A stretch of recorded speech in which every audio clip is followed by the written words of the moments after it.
What is up, Knife World? Alex here, bringing you another video, today on the Robert Carter BattleHawk.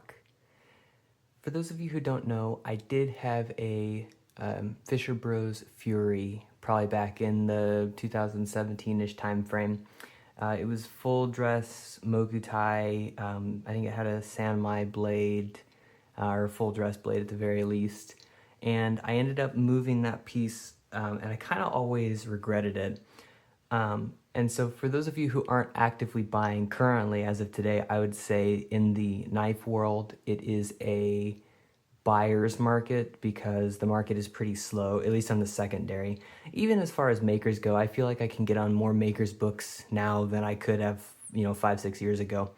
I think that's just a general reflection of hobbies in this economy currently. I just think things are a little more slower. But an opportunity came up to buy this, and I simply couldn't say no because it was priced so well. And like I said, since I had missed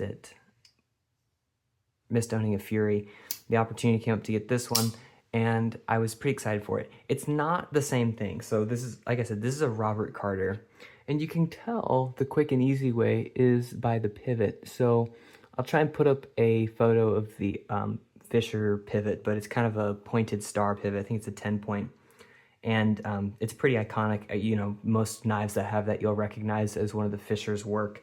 But Robert Carter does both this style and he does like one-off type pivots. I'd like to get my hands on one of those at some point, but this came up on the secondary market. And like I said, I was just excited because I kind of regret getting rid of my Fury. I had a Battle too, and the problem with the Battle is that because of the way its handle's cut out, it's pretty much a 3-finger grip, and then your pinky's like sitting on where the contouring exists, which for me was like not comfortable. My my Battle was also like a super wide variant, so it's like, it just wasn't super ergonomic. I had other criticisms about my Battle, but I'm not really gonna discuss those in this video too much. But the point of the Fury / BattleHawk is that it has like the same kind of unique, iconic double recurve blade, but it's actually like ergonomic because it does have a first finger choil, which my hands sit in there fine. I have like medium, largish glove-sized hands, but because it doesn't have that wonky back bump, your hand like actually sits on the frame, and it's like, it is ergonomic. This is a smaller knife. I think it's probably 3 1/4-ish blade. I don't have a tape measure. I'm not going to get one. But for how small it is, it's way more ergonomic than the Battle was. And my Battle was probably a 3.75-inch Battle, which I don't know what size Frank used to call those. But point being is that the Fury was always a more ergonomic design. And same with this BattleHawk. It's also a more ergonomic design. So it's got the cool blade shape, but it's got the handle of a more usable knife, in my opinion. I guess we'll kind of just start on the general tour. This has a CTS XHP blade steel, which is kind of like, XHP is kind of like the corrosion resistance of 440 and the usability of D2. I have my case open, so I will show you. I do have a knife in D2, and this was kind of a user for me, is the Jason Browse Mini Division, and I don't like D2. It doesn't resist corrosion very well. Like, I feel like if you get nice and close, hopefully you can see that, but there's like spots on the engraving where corrosion has started to creep in, and it doesn't matter how much I oil it or keep it away from humidity. I'm not like fishing with my knives, but it doesn't matter what I do, D2 gets corrosion on it, so I don't like D2 very much. 440C is not typically known as a super steel, usually because it's made on cheaper knives and the heat treat's not very good. On custom knives, you don't have to worry about that as much if it's heat treated well, which will be a good opportunity to get out my Vandermeulen Homicide. This guy has Chad Nichols Slither Stainless Damascus, and Slither Stainless Damascus, one of the components of that Damascus is 440, so like, Jeff does a good job with the heat treat. I would trust that this knife is going to hold an edge for a long time. Put that up there. But I wouldn't know how it holds up an edge because we're still doing the 365 carry challenge with the Marsh. I should probably do an update on this. We're probably 6 or so months in, and it's probably about that time. As you can see, it has gotten plenty of use. I'm sure the resale of that is non-existent, and I guess that doesn't really matter because I don't really plan on getting rid of it. Yep, you can see all that. Oh yeah, I'm sure I hurt the value of that quite a lot, but oh well. But yeah, so all that to be said is that 440 when heat treated well is supposed to be good. That being said, this steel XHP in general kind of combines the characteristics of both, and so a lot of people really like it. I haven't used any knives with XHP, but it gets enough positive reviews that I'm not particularly concerned about it. Plus, Robert Carter is a master knife maker. He also is a blacksmith. He forges his own materials, both his own Damascuses, which I think he calls Robmascus, and he forges his own like Timascus, Mokutai, Damascus titanium. And I think he calls that, oh gosh, I don't remember. Robmascus, I think, is the blade. I can't remember what he calls this. Robtanium? I'm not sure. But moral of the story is he does it himself. And as you can see, the colors on this are awesome. He does a really, really nice job. You can see he did that for the pivots. He's got his material there and the clip and on the back spacer. And the coloring on this is really good. I hope my camera picks it up well. But like my other favorite piece of Timascus, and I like Timascus better than Mokutai, is probably the RJ Martin. It's just because the way the colors show up is really good. And I feel like Rob's titanium Damascus shows up in a similar way. It's just so bright and it's awesome. Yeah, can't really pass up an opportunity to flip the RJ Martin, that's for sure. So, point being, I really, really enjoy Robert Carter's materials, although I'm not sure how expensive it is to price something out from top to bottom. I'm sure it's very expensive. It usually is. But there's not a lot of knife makers out there that produce their own materials. I know Dailbor does. This is Draco. He's out of Croatia. He's a really cool maker. If you haven't had a chance to reach out to him, he makes a lot of cool stuff, and he's into watches. Like, he builds watches. I know Rad Knives, Colin makes his own material, or he did. I'm not sure whether he's still doing that or not. GTC Knives, I know he makes his own sole authorship material. I'd like to get my hands on that at some point. This is just more of a plain Jane with a couple of inlays model, but you get the idea. So Rob is in that category. Rob, he makes his own materials, which is really sweet. Let's talk about the fit, finish, action, just kind of general stuff about this knife. Like I said, it's CTS XHP. It is in a satin finish. It's a pretty nice satin. Satin is my least favorite blade finish, but I didn't buy this straight from Rob. Otherwise, I perhaps would have specified something else. But for the same reason that the Marsh looks like it has a ton of wear on it, because it does, right? You can see when you're cutting things, it doesn't go the direction of the satin, which makes it look really beat up really quickly. You can see this is pretty much pristine. That's how satins normally look when you don't use your knives, but I do use my knives, so it eventually won't look that way. One thing to note, since I'm talking about the blade, when I got this knife, it was really dull. Now, I bought this knife secondary, not from Mr. Carter himself, so I don't know how it comes from him out of the box, per se. I presume that it was resharpened and maybe somebody didn't do a great job on it. It had a mirror finish on it, but like you could like drag it across your skin and like you were at no danger of being cut. Like, it was so dull. I put this on the wicked edge, which is kind of a difficult thing to do because the wicked edge, it clamps the blade and then you have to like run stones over it, but the stones are rectangular. So like normally they would contact the blade in two places, which is not really how you want to sharpen the knife.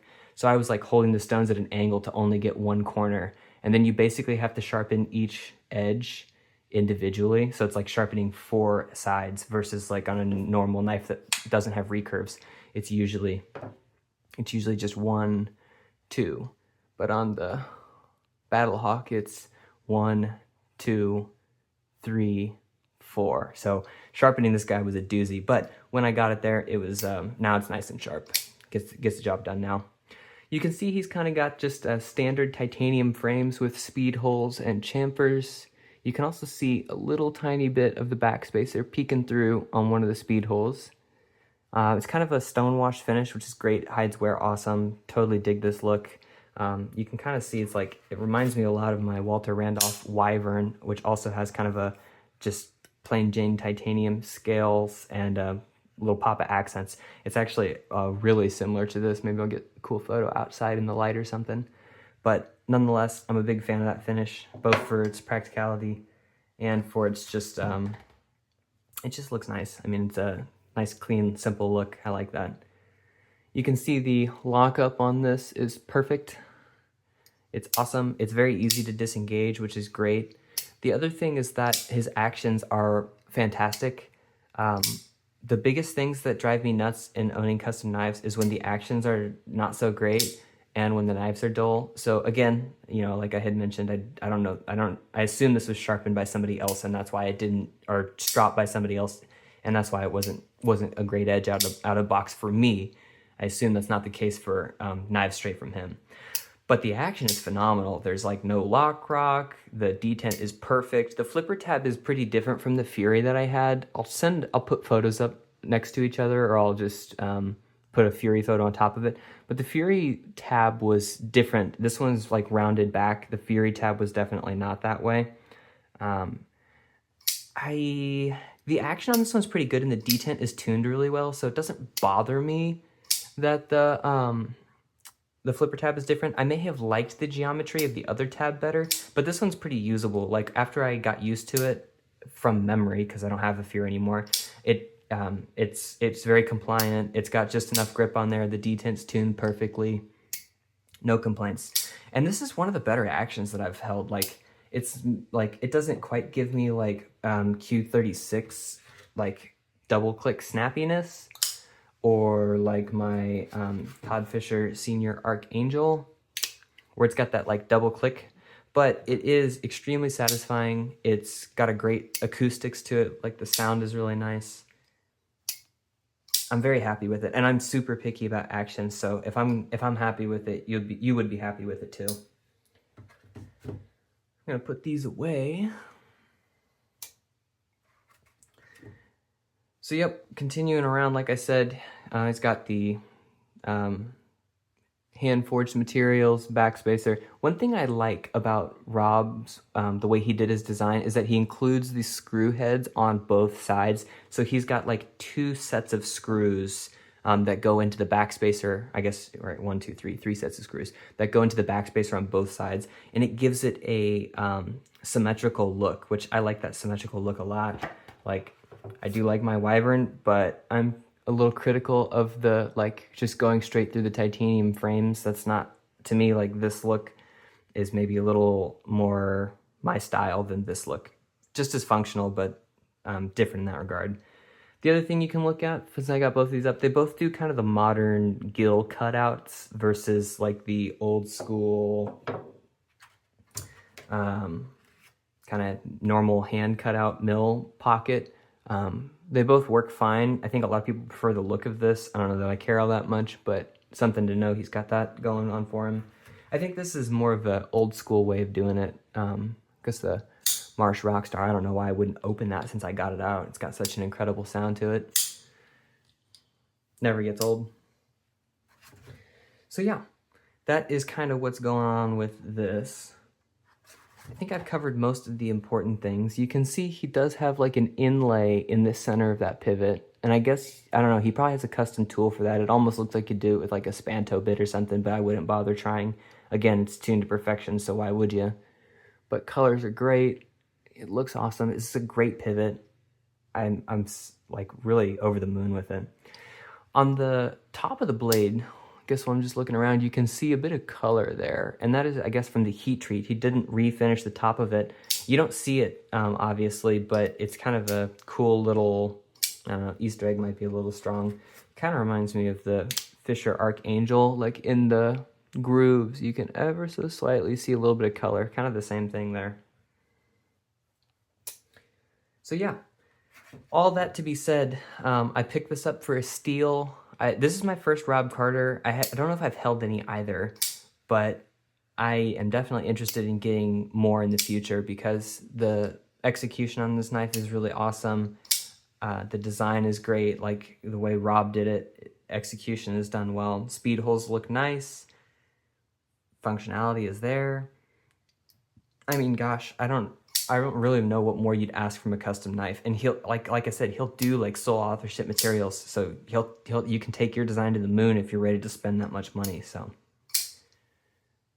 yep, that is about all I have to say with this guy. But I hope you enjoyed the video, and I will see you guys later.